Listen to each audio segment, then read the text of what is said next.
Hey guys, welcome to the channel. I'm Rachel Castile, and today I want to talk about being an Enneagram Type 2 and just my journey with being an Enneagram Type 2. Um, so, this isn't something that was readily apparent to me that this was my type. Like, whenever I was reading the different types, the 9 types, I almost was like repelled or repulsed by the two, almost like as though it was some behavior that was just like, gosh, like, um, I don't know how to put it. Like, yeah, in general, I was like, I'm not a two, and I've known about the Enneagram for a long time, like 5 plus years, 5 to 7 to 8, something like that. It's been a long time. I don't remember when I really came across the Enneagram specifically. Initially, I was really into the MBTI and kind of disregarded the Enneagram at first. Um, but yeah, so the Enneagram is really a read of like your emotional patterns, your coping mechanisms, how you interact with the world in that sort of way, how you get your needs met, type of thing. And so the Enneagram Type 2 is called the Helper. And they are in the shame triad, which is also the heart triad. Um, I'll kind of draw that out really quickly, just showing the whole circle. So let's see.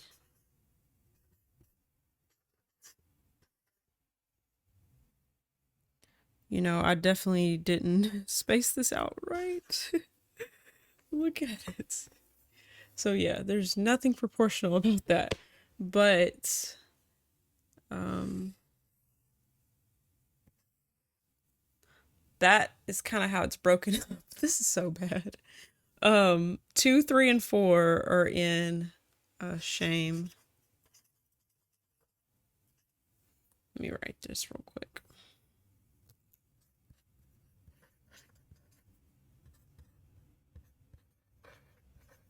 Okay, so you got 8, 9, and 1 in anger, 2, 3, and 4 in shame, and 5, 6, and 7 in fear. The like body parts that somewhat overlap with it, it's like the anger and the gut triad, like they're more in tune with their gut instinct. And then the shame triad is like really in the heart center. Yeah, they call them like the 3 centers. So the heart center, the gut center, and then the head center. 5, 6, and 7 are in the head center, and their primary like struggles with fear in some way. And as a type 2, I'm in the shame heart area. So yeah, at the core of type 2 is is dealing with like a sense of shame about like who I really am, in a sense. Like that's like the childhood thing. It's like almost feeling like unlovable as what I just am without doing anything extra. So the way the two reacts to that shame, whatever life trauma or thing kind of told them such a story, the two reacts by becoming a person that helps other people and really tunes into what other people need. And they aim to like be of service to other people. And in a way, they get back a sense of like affirmation of their identity of like, see, I do have value because look, I helped so and so, and I've met their needs. I've other people are better off because I'm helping them. So it kind of like masks the shame that's underneath in a way. And so a thing about all the types, there's like a core sin of the type. It's like the chosen vice in a way. And for the two, it's pride. The two, how pride like manifest is, it's like a over inflation of the self, like over identifying with this bigger person that's meeting other people's needs. And it's like, it's almost being prideful in my ability to be good to other people. So it's a tendency of type twos is to kind of attach to powerful people in a way. and be of service to them, and it's somewhat can be, in a way, it's like who you're helping means you're more valuable in a way, somewhat. It's kind of not cut and dry to talk about this, and it is my type, so yeah, it's a little bit, I'll say this: when you discover your actual Enneagram type and you're not in denial anymore, it should be somewhat of a vulnerable experience. Because you may move into like greater health in that area, but like the core thing is something you'll relate to, like that being a true part of your life. So the thing about the two, they easily tune into other people and they can read other people well and like know how they're doing and what they need. And there's a bit of an overemphasis on that as a way to somewhat take attention off of themselves by being so attuned to other people. So they're really like emotionally intuitive. And like that's a gift for sure. It's just like noticing there's a bit of, there can be a root issue underneath it potentially that needs to be healed, really. And yeah, so type 2, what else can I say? I do relate to this journey. Most of my life, I had a sense of like I had to somewhat be nice to people, be like accommodating, be, it's like how people's experience of like interacting with me, that it needed to be something positive, that I did something positive for them, as though I was like vulnerable or would be put to shame if I didn't do that. So in a way, it's like having to do that because of the core shame to cover it up in a way. Yeah. And for sure that was something always there. And like my growth path has been being able to be at rest with who I am without having to help, without having to volunteer, without having to do something for someone else in order to feel okay about myself, you know? That's that's been a journey, that it's almost like it's easy to almost hear that messaging and like reboot that again, and kind of not notice that you're doing it. It almost sounds, especially as a 2, being a helper, it's something that's admired. It's something that other people are glad that you're being that way. They're glad that you're being really like service oriented towards them, or you're helping them in some way. Something about the type 2, it's kind of like they could be like everyone's best friend in a way, but not really ever be known because of the deflecting attention back onto the other people sort of thing.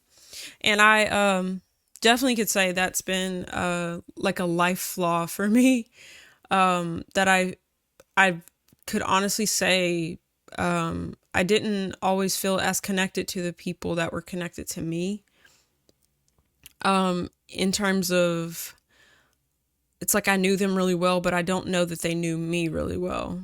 And that's not anybody's fault but mine. It's that concealing of self and having a emotional personality that's based on making other people feel good or feel known or feel heard or meeting their needs in a way. So yeah, that's something I've had to come to see, realize, and honestly, Holy Spirit has helped me so much with this. Prior to me even knowing my Enneagram type, being able to like admit that that was really my type, but God's really been helping me just to come out of people pleasing, and in a way, like that's been a huge snare in my life. Regulating everything in my life based on the reactions of people around me, or feel like I need to be really like affirmed by other people in order to feel like permission, I guess, to be myself in said environment or whatever. So yeah, it's definitely been a strong, strong thing. And like the Enneagram kind of comes from like, it's almost like from the fall of man and just being in a state of not knowing God, or just that state of separation prior to knowing God. That it's like the core thing when encountering trauma for people in the shame triad. It's just like a core shame problem that they need to overcome. Others could be like anger, or fear, but like the ones in the heart triad, they're reacting to this shame and trying to build a sense of who am I, or what's my identity, what makes me valuable, and trying to find ways to answer that question. It's just like a not an insecurity around their own value or lovableness in a sense. That's like the vulnerability of the types in a way. So in my path of discovery, in my path of like becoming healthier and knowing who I am, I'm faced with this being a core issue underneath it all. Like, and the thing is, not everybody struggles with this. But it was definitely something that seems to be the most apparent thing about me on an Enneagram level. So, yeah. What else to say about it? I had the idea to like read something off of this checklist out of one of these books. I have a lot of Enneagram books I'm starting to read through. The Enneagram Guide to Waking Up. So the thing about the Enneagram, it's the term waking up is very accurate, that it's like you kind of go to sleep to your real self in being your Enneagram type. You go to sleep to like the real person, your real passions. You're somewhat navigated by a coping strategy that worked, and then you're still doing it, and it really does need to break for you to snap out of this and really wake up to your own life, but they call the two, it's like the path from pride to humility. Let's see. So the checklist, you focus much of your attention on relationships and how others respond to you. You worry about whether others like you or approve of you. You tune in into the people around you to sense how they feel and what they like, and then shapeshift to align with them and create positive rapport. Like, I have early childhood memories with all of this. This is just true. You habitually anticipate what others may need, especially those who are important to you. Absolutely. You have a difficult time knowing what you need and find it hard to ask for help. You want to be liked by others and to be important to the people who are central in your life. Yeah. You make positive connections with others, but are very selective when choosing those you want to be close to. Although you want others to like you, some people are more important to you than others. It's true. You believe you can make others like you through charm and generosity or support. Absolutely have felt that way throughout my life. You specialize in being friendly, upbeat, and positive, and you take pride in being someone on whom people can count. So yeah, like none of those were not applicable to me. Like as I look over my whole life, like absolutely, like, yeah. So I will explore more of just like the growth path for my type and just kind of get more into some specifics and kind of maybe plan out some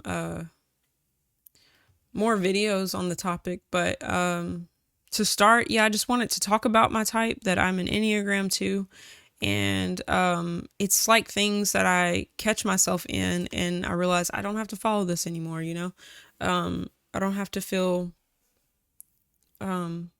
I can detach from the negatives of it and just it's like learning to love myself allows me to be a healthier helper than helping to be validated. helping to be affirmed. It's like learning to live from a place of love and receiving love and loving myself, then I can love others without a string attached. And that's kind of the core of the type 2. It's help with a string somewhat. It's almost like I did this for you, so you should be good to me because I was good to you. In a way, that's what it's at its core, in kind of an unhealthy place. What Enneagram 2 can look like. An added point as an ESTP, this my Enneagram type has made me very attuned to my extroverted feeling, third function. Yeah, that for a while it was hard for me to kind of know my type, just because when I look at my Enneagram type, it kind of made me seem somewhat how much I was aware of FE, that made me think I was like possibly like a ENFJ, someone who leads with extroverted feeling, and that on a spectrum, it's somewhat rare for ESTPs to be type 3, but I mean, type 2. But yeah, this is definitely my type. As for the wings, I do believe it's wing 3, which is the achiever. I can go into that a little bit. So they're also in the shame triad, shame and the heart. So out of that sense of like shame, they become an achiever and they over identify with the image being built. So they're, the root sin of type 3 is vanity, or what else do they call it? Lying, really, deceit. It's deceit and vanity, that they over identify with the image created of being successful. Yeah. Just thinking of like ways that was in me, like it's kind of being image conscious. These types are kind of image conscious in a way because they're very attuned to how other people are perceiving them and how they being received, and like regulating that and making sure that like the image given across is what they want it to be, because of over identifying themselves with that, because they don't want to identify with their actual self because they feel shame around that. So that's kind of the picture. The 4 reacts to it in a different way than these two. These two really like almost like will perform to be something bigger than themselves. The 4 really identifies with the shame more so, like, and their core thing is like something's wrong with me. They over identify with the negative emotions of that, and it makes them, how they differentiate themselves is they somewhat try to be different from the crowd. It's like, I'm not like them, I'm like this, I'm different, so. And the 2 is reacting by being a good person, or not a good person, but a helpful person, being really relational and getting value out of those relationships and how well they're doing, or yeah, like who they're helping, who they're yeah, whose lives are different because they exist, in a sense of like, you need me, where would you be without me, is kind of the core feedback loop for the 2. The 3 is how do I put it? The 3 is more seeking attention, I would say. Yeah. And 2s are putting the attention on you, while 3s are pulling attention on themselves, saying, look how good I am. Look at all the things I've done, in a way. The achiever sort of person. But yeah, so types can look similar on the surface, but how you can kind of narrow down your type is like, what is the core issue that you're actually struggling with, and what is it leading you to do to get your needs met, So yeah, so that's a bit about me on type 2. And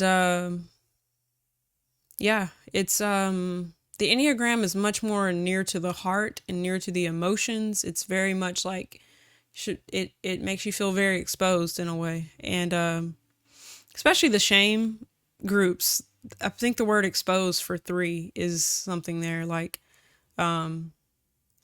a few of the things that are coming to mind are about three, like that's been a bit of a growth point. It's like I have been a lot of my life and kind of coming out of it, or like you can feel your type when you're going against it, that it's uncomfortable and you realize, oh, that was actually positive for me. But like, I can be very like image conscious, or like, how does my clothes look? How does my house look? How does my car look? How does this look? How are people going to see this? Da, da, da, da, you know? They both kind of feed into each other, the two and the three. And I have to remind myself like to unplug from that. Like, you don't always need new clothes. You don't always need everything to look right. You don't have to have everything put together. It doesn't identify you. It's not what defines you. That's kind of the thing where you detach from your Enneagram. Me realizing in these like image conscious types like this, it's like these things don't actually define you. And yeah, to not follow your Enneagram patterns, but to see there are positives, but to definitely disconnect from the negatives, so that you get healed in your heart and identity, that you're not running from something anymore, you know. But yeah, I guess that's it for now. Thanks for watching, and I again, like I've said before, I will explore more on the Enneagram, go more into the system of it, the different types and everything. But yeah, this is still just a bit of an intro of on me, and just kind of showing how this applies in my own life. And yeah, if you got any value out of it, give me a thumbs up, and it really does help the videos. And comment below if there's anything that you'd like for me to talk about, or yeah, I do appreciate your feedback, and subscribe for more content like this. Just getting started, and I want to just really kind of let this information emerge, and continue to